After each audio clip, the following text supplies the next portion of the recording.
So last video we did a trip out to Cape Croydon. Yes, it was a trip in a Prado, but it's not the Prado. So the Prado that we're going to be doing all our touring and camping and adventuring in is actually this one here. We bought it in 2021. We're going to go down to a local spot just for the beach for the day, Spoilbank, and then we're going to do a bit of a review on our awning, bush company awning that we've had for 12 months now, fitted with some Croc Hinges, which is not the standard way. Monique's going to run you through a bit more of that sort of stuff, because at the end of the day she did a lot of the homework in this one. But yeah, as time goes on we'll run you through what's in the car. I mean, we've got fridges, slides, lithium batteries, all that sort of fun, expensive stuff that we'll give you a bit of a rundown on. But anyway, we'll head off and get down to the beach.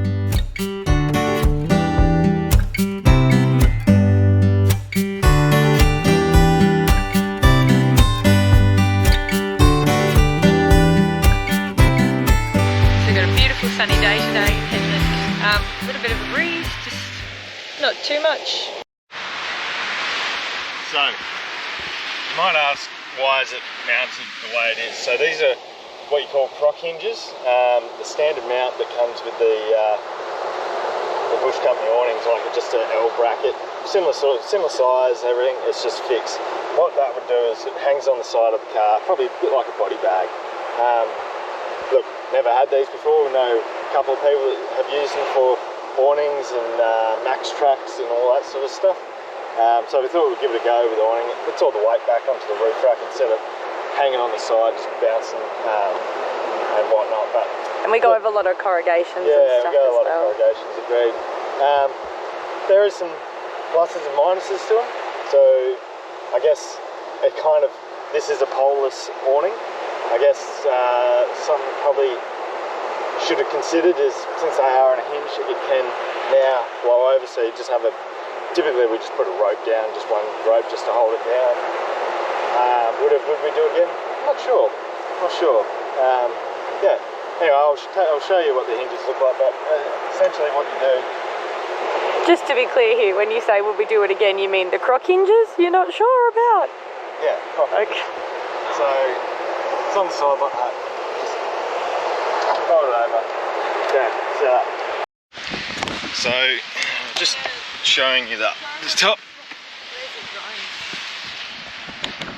These are our hinges here. They're a stainless steel with a little suppression dampener, gas strut, and the wire thing. I have broken this one here before when it folds over. Sometimes it gets pinched.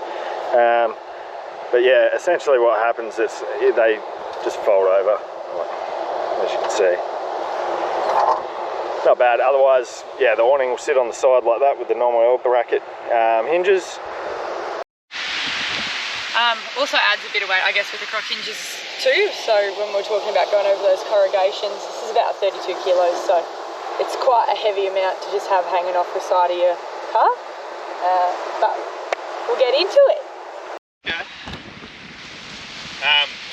Yeah, so we'll set it up now. We've got pegs out on the ground.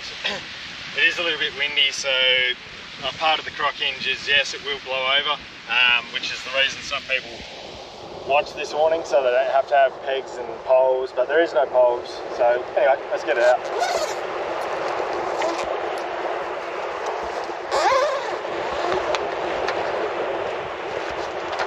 So everything that just fell out there is we'll get to a little bit later.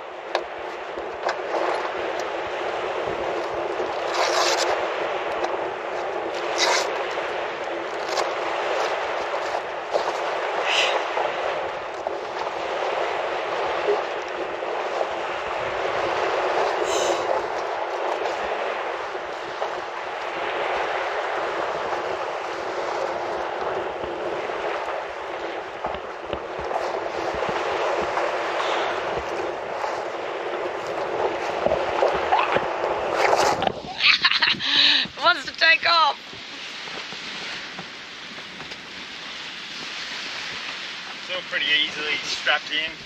As you can see, you've got Monique there doing a killer job holding it down.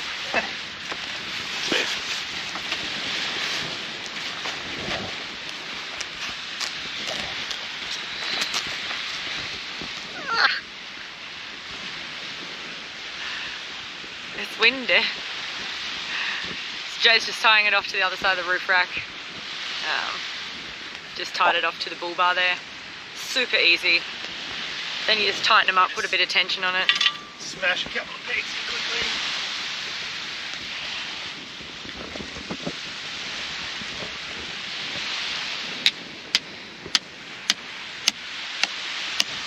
To be honest, I feel like the pegs just with a couple of ropes just for security is pretty good anyway, because you put a table here and whatnot, you don't have poles in your way. And look, I don't hate it.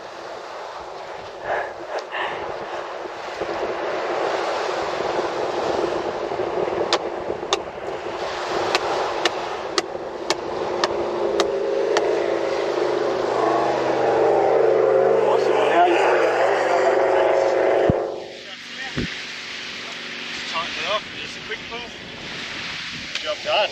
And plenty of shade. Sorry, the sand was freaking hot. So plenty of shade. Comes around the back here.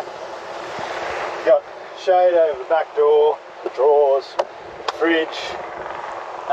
Sorry, my feet are a bit warm. Bit old weak feet, eh? Yeah. So this is basically the 270 Max. I think Nick will run you through a bit like why we decided to choose this and like the makeup and such. Those, I guess from my part, I did the fitting, Croc hinges on there. And again, I kept saying this over and over. If you didn't have the Croc hinges, yeah, you wouldn't have to be putting any rope pegs down. Yeah, plenty of height. It's good. This is the 270 XT Max awning from the Bush Company. We originally, when we say we, I did a fair bit of research when we were looking at the new car just to see what was going to work best for us. We do heaps of little weekends away and things like that, and we had just a simple King's awning before, and look, it's definitely the two-person put away, so we wanted something that was easy enough to set up by ourselves if we're taking a weekend trip just away, either alone or together, and plus this gives some really good shade coverage. So we'd had some people that had ones with poles before, like a cheaper version, like, you know, the Batwing ones initially, and saw that they cast a bit of shade, and could not be happier with the amount of shade actually that is given from this. Like, it's been awesome, and it's been through some weather as well, so that canvas is really good quality.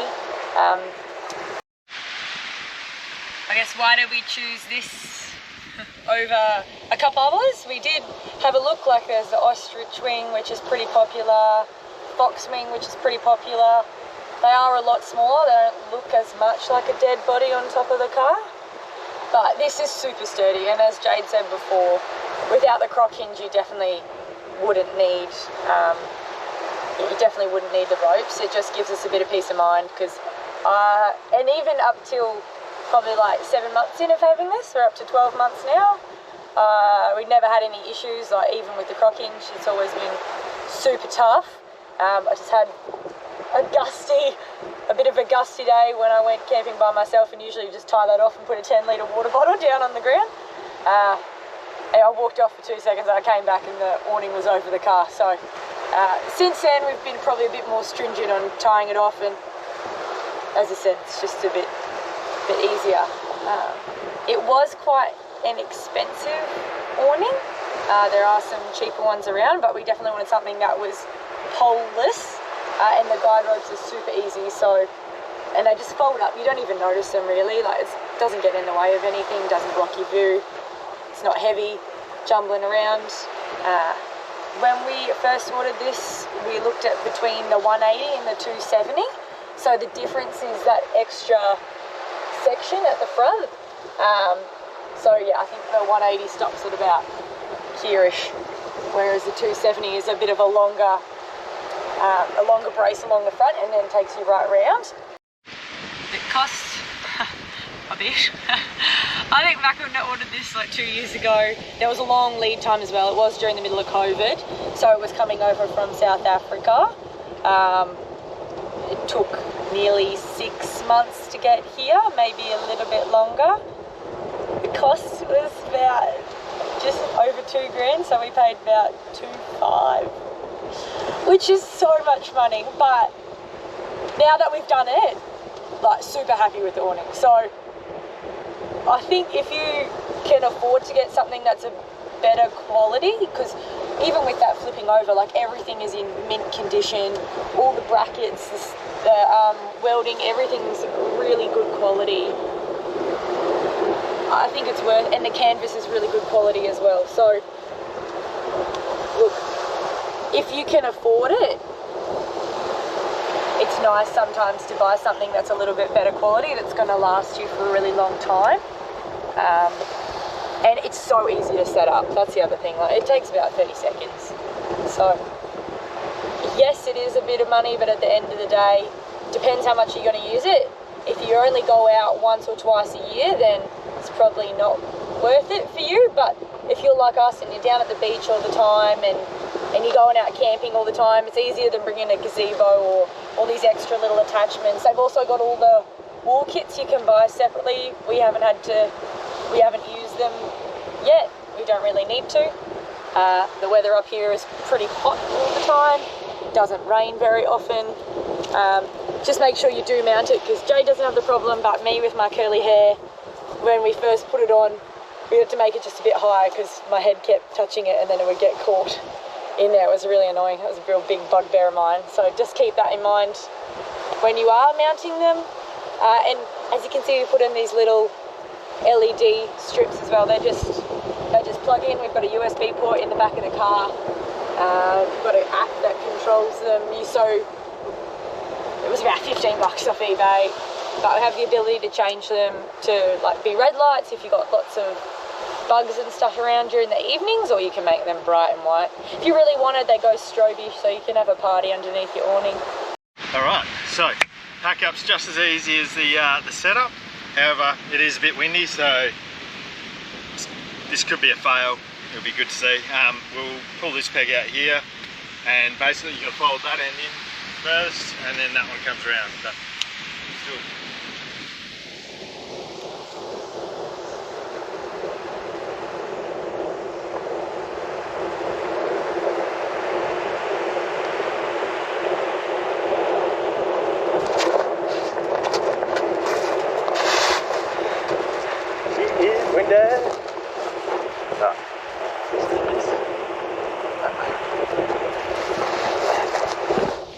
This is actually a really good example of the struggles you have on a windy day, so perfect review. It's also at least a nice big bag. You know, it's not like stuffing a sleeping bag back into its little casing.